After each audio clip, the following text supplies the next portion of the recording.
يبحثون عن الطبقة رقم 2 يعني بعد القشرة. قالوا فوصلنا إليها. قال ثم أنزلنا ميكروفون مصمم لاكتشاف أصوات تحرك طبقات الأرض، لكن وبدلا من سماع أصوات تحرك طبقات الأرض سمعنا أصواتا بشرية. إيش هذا؟ احنا نزلنا نسمع صهير المعادن وطبقات الأرض كيف بتتحرك وما أصواتها، فإذا بنا نفاجأ أننا أمام أصوات بشرية. سمعنا أصواتا بشرية على شكل صياح مع ألم. في البداية كنا نعتقد أنها أصوات ناتجة من الآلات، ولكن بعد عمل بعض الضبط للأجهزة اتضح أن ما نسمعه هو عبارة عن صراخ لملايين البشر.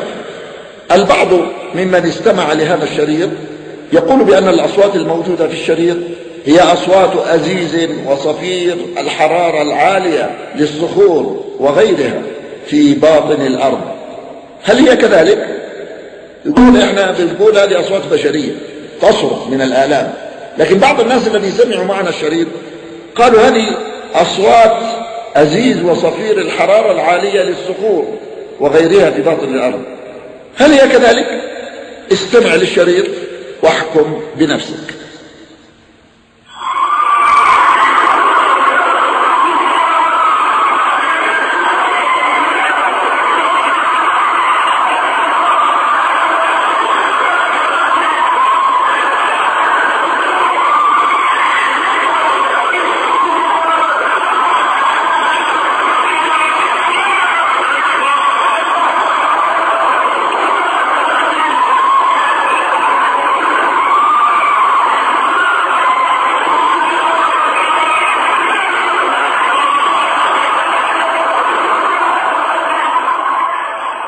ماذا يعني هذا؟ خلاصة هذا الاكتشاف ايش؟ خلاصته أن نارا تحت قشرة الأرض، يعني قشرة الأرض يوجد تحتها نار.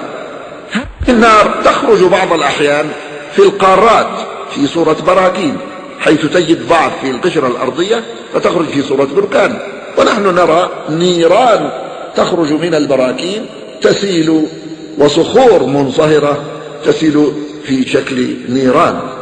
فهم يقولون نار تحت قشرة الأرض، وسمعوا فيها أصوات ملايين من البشر يعذبون. هذا هو الاكتشاف.